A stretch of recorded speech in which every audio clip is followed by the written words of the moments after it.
Welcome back to Trip Talk Tech. We are in the building. We are here with my man Tyson Smith. He is the CEO and runs the THK Worldwide Incorporated, helping kids in the Baltimore metro area.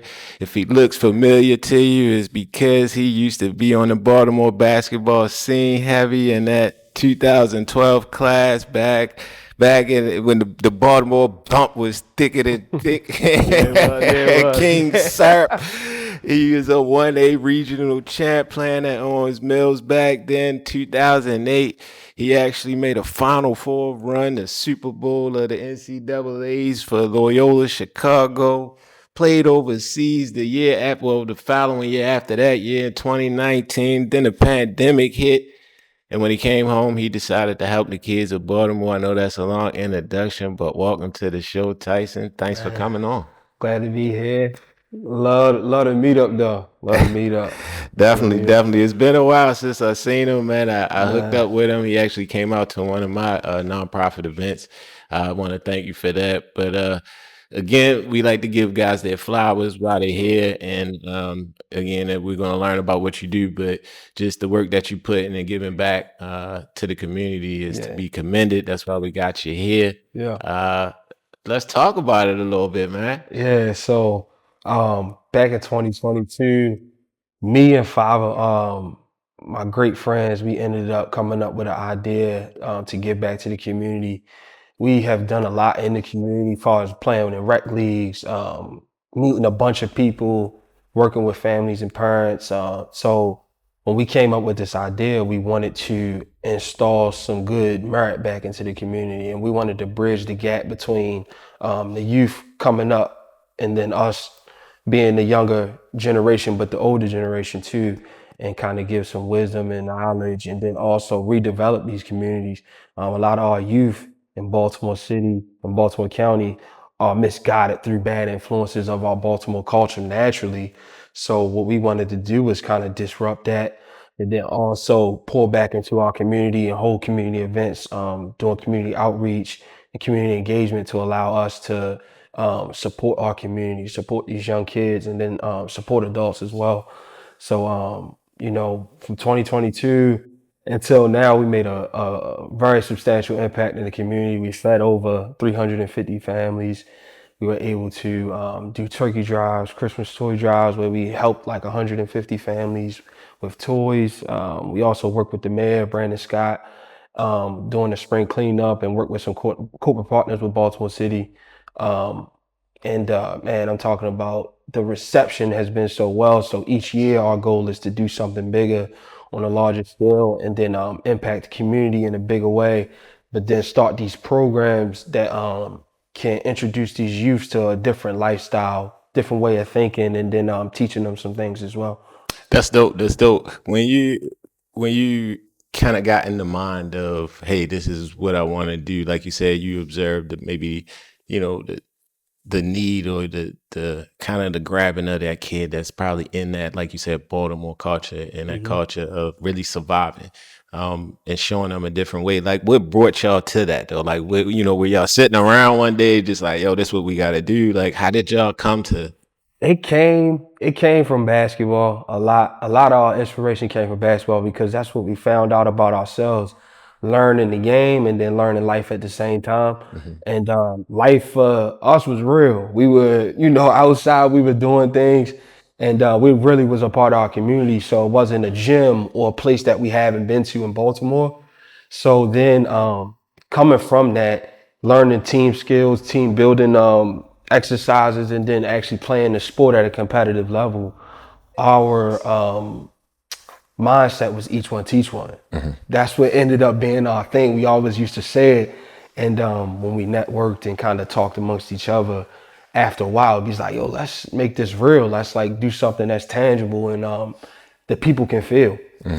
So that each one teach one mindset was that if we can teach one kid, we can teach the masses. So That's what's up. that's where that came from. And Paying it forward, and I Yep. think that comes from probably experiences you had. You said you guys had it coming up with coaches, and I want to ask this question, and not from my frame, but from a player's frame, right? From what you're doing now, for people that might be listening to this, like, hey, should I, volunteer or should I help out coaching? How Yeah. has coaching impacted you to even make this decision that you're making now?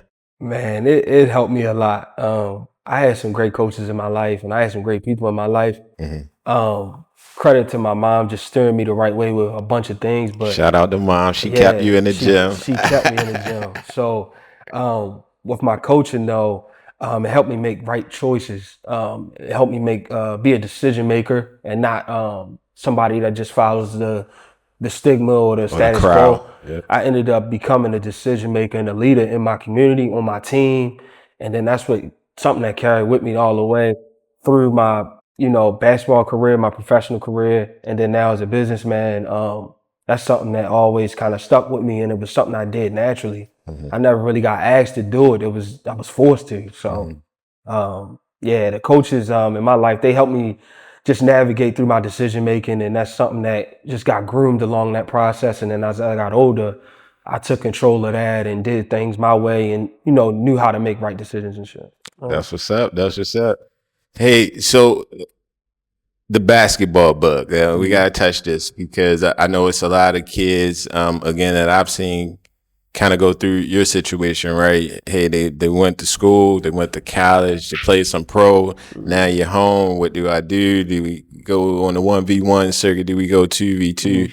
Um, how do you deal with life after basketball? And then, I guess for the people in that in between position, what advice would you give them? Yeah.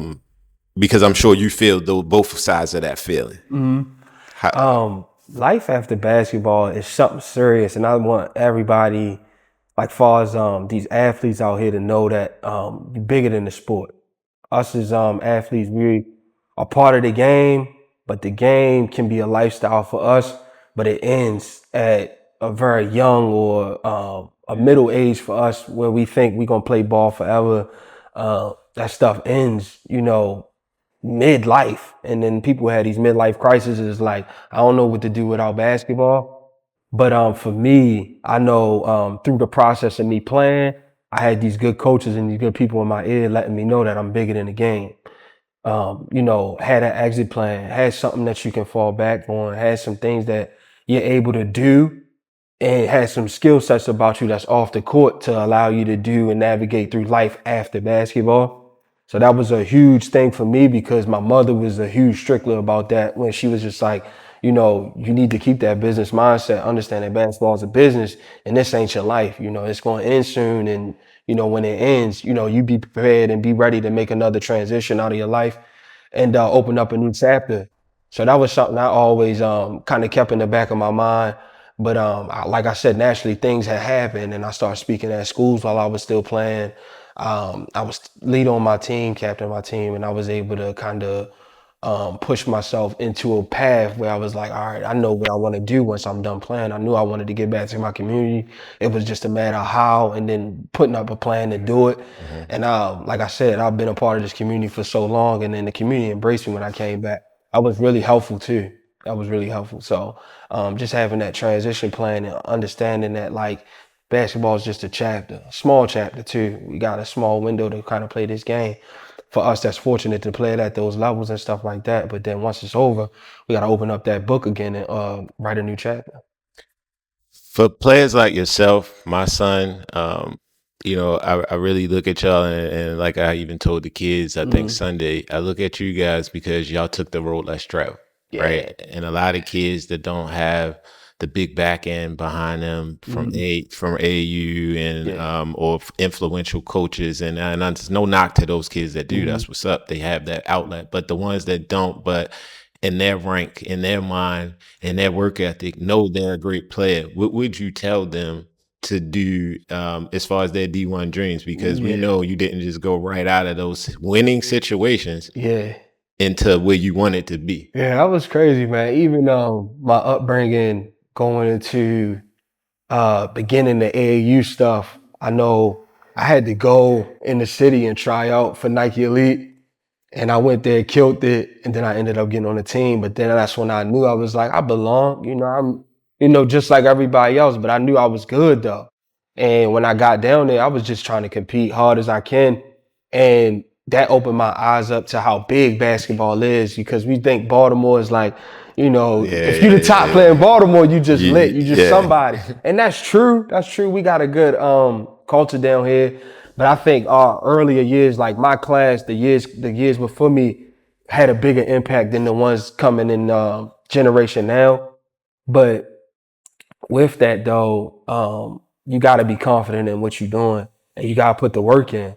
If you're not getting seen or being in the gym, taking this stuff serious, I wouldn't recommend everybody just doing this, because basketball is a saturated market. Everybody want to grow up and be an NBA player, make it out the hood, or make it out their situation and play this game at a high level. And it takes time and effort and skill to do it. It's just not everybody come and play and just, I'm going to make it just because I said so. So I would, recommend consistency like we talked about on Sunday. That would set a person up for, many life successes, not just basketball, but when it comes to the sport, consistency is key. If you're not in that gym every day or doing something to get 1% better, I wouldn't recommend it to anybody, because the game don't love nobody either. It don't. It don't. It's a business at the end of the day. And if you're not good or providing that demand of, talent, people not going to really look your way. Now that's one thing you touched on. Mhm. I wanna go to, because I know this again in my own experience in that D1 journey with my family. The mental health aspect, the mental piece of it when you're not playing, when you coming out of these star roles, Mhm. and then now you're sitting. Yeah, What do you tell that student? Because again, everybody I know thinks you're the nicest. I thought my son I know, was right? way Yeah, tougher than whoever was on that floor. yeah, But when that coach breaks some things down, yeah. characteristics that has nothing to do with Mhm. the floor, Yeah. he humbled me. So, but for you, I know for my son, it wasn't sweet. Mhm. Yeah, How do you mentally, or what can you tell a kid that might be going through this situation? How do you get through it? How do you overcome it? yeah. Coming from, they call it like going to 5-star and shit. It's like, that's a true saying, because every level you go up, you start over. But the thing that kind of helped me was just being adaptable.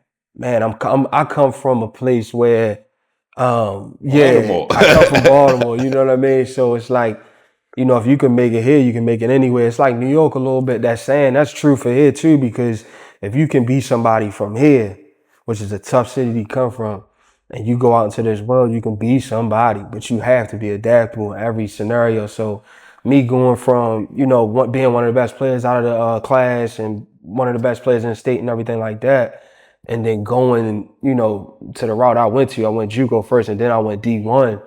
I had to be humble and adapt myself, but then I also had to be a sponge to the game. Cause like I told you, we look in a small box and we like, oh, Baltimore, like, I was the best player coming out here.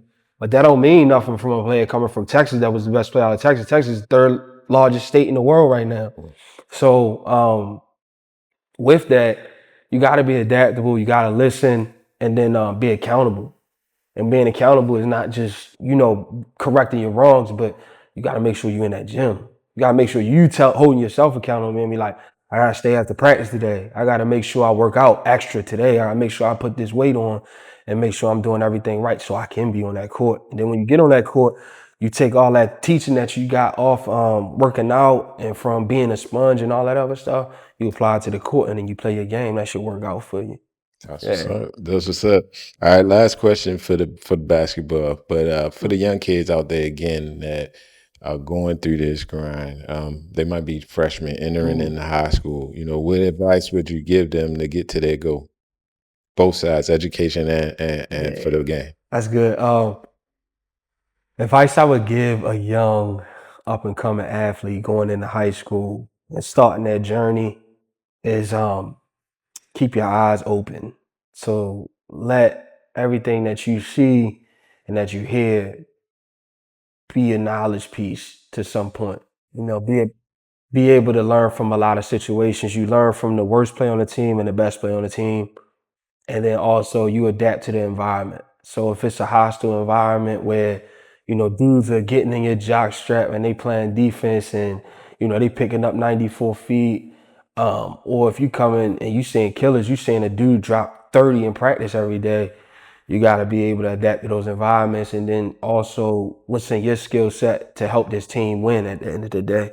Winning is the most important piece to all of that. I don't care if you're able to drop 40 a game. If you ain't winning, no nobody come to see you. Don't Ain't matter. nobody coming to call your phone or your coach or anybody. I learned that early on, and that was something that stuck with me all the way through. And I think I felt like I won on every level. I won a big championship on every level. So um, being able to be a sponge and adapting to those environments, and then also staying consistent once and foremost, but then also learning how to win.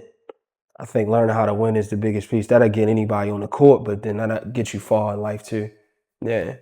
My God. All right. hmm So what you got next for THK? So you're doing a lot Yeah. already for the city, but what can the people expect Yeah. when they start looking you up online after this interview? What hmm are they gonna start seeing from you? So with THK, our nonprofit, like I said, it's been operating since 2022. And our goal for each year was to do something bigger for the community on a larger scale. And we've done that. And so after completing that, we came up with a huge idea. And we got coming up August 18th, next month, we're going to hold a community field day at Reynoldstown High School and be able to put the community on display on what we're doing in the community. We're going to be able to have games, prizes, a kickball game, a bunch of great men from the community that's productive members of society and still athletes that are going to come out and support this event and really give kids an outlet to speak to the community. Like I said before, we bridging that gap from the youth and then the younger generation that's the OGs now. We in that realm, and so we embracing that, but then we also embracing our community, putting our arms around them because they need it more than ever now. I feel like with the environments that they're coming from, and social media plays a huge part in their development, and we want to be there for them, so they can touch us and see us, but then also they can have us as a resource. I don't think that's marketed enough in our OGs and the adults of the community. They're not attainable to these kids, and these kids need it more than ever. And the adults need to see that because they'll be able to tap into a platform that'll help them access all type of resources and all type of supports for their communities. And we trying to develop black men and all black women in this community too. Yeah. That's what's up. Because again, if we can rebuild that community, obviously we Yeah. make that permanent change some generational Yep. curses. All right, man. Hey, I'm satisfied with this, Yeah. but I gotta address this before we get off. And I know I said no more basketball, Yeah. but y'all Negroes was crazy at LRW Yeah. back in the day. It was some crazy games. And shout out to Coach Rob, but I Yeah. still don't really like you. I'm playing. I'm playing. I'm Shout out playing. Coach I'm Rob. playing. Shout out Coach Coach Rob, Rob that's and the my whole guy, man. We used LRW to family. get in the awards over there, man. That Yeah. used to be a crazy time, but it was fun.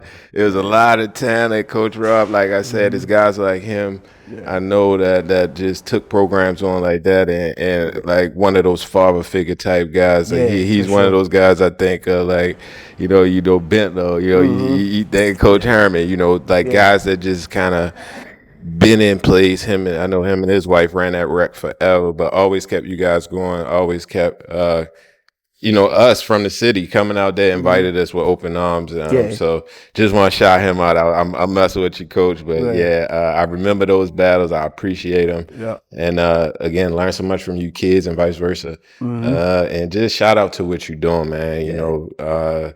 Just again, I know how it is operating nonprofit. Sometimes obviously it's a lot of pouring out, Yeah. and sometimes you just want the community to just embrace the love Yeah. and come with it. So Yeah.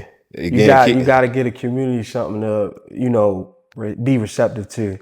I think that's the toughest part about the nonprofit. You gotta put it out there so much to have these people start taking notice, and then once you get that audience, you're able to adjust it and scale it up. But and I think you're doing it the right way. It's more about let's meet them where they at. And I think that's the best way to bring yeah, in the crowd because again, we not no bigger, we not no better. I come from the same place, yeah, and I just want to let you know what I found out. And that's each one teach one. And Mm-hmm. that's always about paying it forward and giving it back. Yep. That's the main mission. Yeah. And hey, keep going and keep doing what you're man. doing. For Hey, sure. you know, we ask everybody this question before they get out of here, and we ain't gonna do you no different. Favorite pair of kicks of all time. And I know you've been in a lot of situations where you got a lot of PEs, a lot of crazy stuff. Like favorite shoe. All time. All time. Yeah, his mom kept them laced, so he had a I'm couple thinking pairs. Jordan Taxi 12. Okay, you got the taxis. I'm thinking the All 12. right. I think that was like, my first, like, I fell in love with that shoe. I seen highlights of Jordan, and then I finally was able to get the shoe because, you know, people don't even understand that we used to stand in line back in the day. See? And we had to call Foot Locker and all that It other wasn't stuff. no bots. It wasn't none of that. It wasn't no internet for us to, you know, reach out Hey, to. look, and then after, if you was lucky enough to get it in the line, then you had to figure a way back to your car because they'd robbed you from. Either they'll rob you or they try upcharge you, and they like, I'll buy them from you right now for 3, 500 or 4, whatever. 500. Exactly. You know. So yeah, I think Jordan 12. I fell in love with that shoe, and I finally got it. I was like, I ain't gonna hoop in it. Then I hooped in it. I think I had a crazy game. And I was like, nah, this is one of my favorite shoes of all time. So yeah. And I peaked the number 23 when you went out to Texas too. Yeah, I'm not stopping with that. I got that. That's my favorite number. That's I'll be on it. I'll be on it. I'm a student of the game first. So like, you know, 23 had a crazy run in the NBA. I felt like it shaped it to what it is now and the players that wore it. So I was like, you know, I'm trying to be like that. I emulate that. Yeah. All right, last question I'm gonna ask you. This is a new one I'm gonna ask because I know now that you play golf. Yeah. But you playing golf, right? Yeah. Give us one mental health aspect of golf. That's how we carrying golf. We letting people know how good it is for them. Yeah, golf, man. I feel like a lot more people should tap into it. I love golf.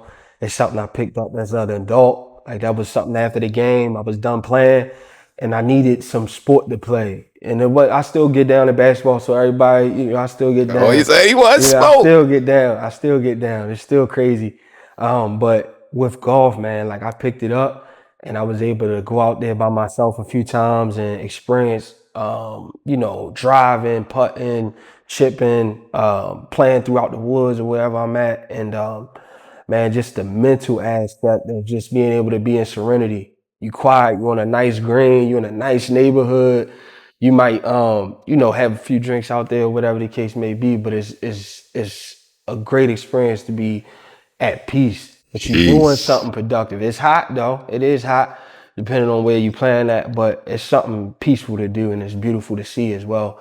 So it's like taking a nature walk, but you playing a game. You know what I mean? You being competitive too. And so I got all of my friends into it and they love doing it now. And we got an annual thing going on every Father's Day where we go out and we play and the group get bigger every year. We try to keep it at 8, but you know, it's just about to blow it up now. Yeah, see the whole internet coming in. That part of the game. RJ he hit me on the side when we was on Sunday.